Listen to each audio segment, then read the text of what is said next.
maniniwala ka at sa hindi, pero pwede kang bumili ng sinag ng araw tuwing gabi.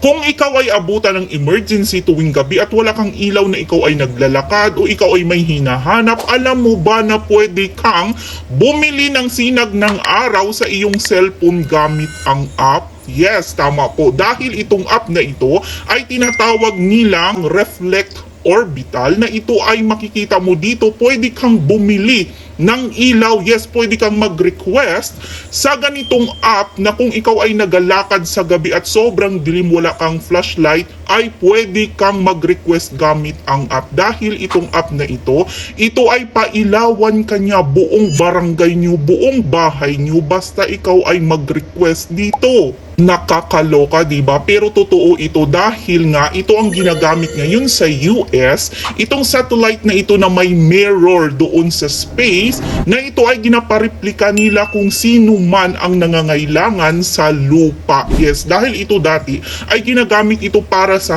experiment, pero ngayon ay binuksan na nila ito para sa karamihan, at kaya nga gumawa sila ng app dahil pwede ka ditong bumili at mag-request. Ginagamit ito sa US para sa mga emergency, like for example may mga typhoon, may mga kalamidad at walang kuryente at ilaw, ito ang ginagamit ng mga tao doon. At alam nyo ba guys, ang kagandahan dito, dahil itong ilaw na ito ay kaya niyang i-charge ang mga solar nyo. Yes, dahil ito kung mag-request ka, ay pasinagan niya ang solar mo at ang solar mo ay gumagana, gagana siya. So diba nakaka-amaze, grabe na talaga ngayon ang mga experiment at mga kagagawa ng mga tao, diba? Imaginin mo yun, gabi, pwede mong gawing araw basta may pambili ka lang ng sinag ng araw gamit ang satellite sa space.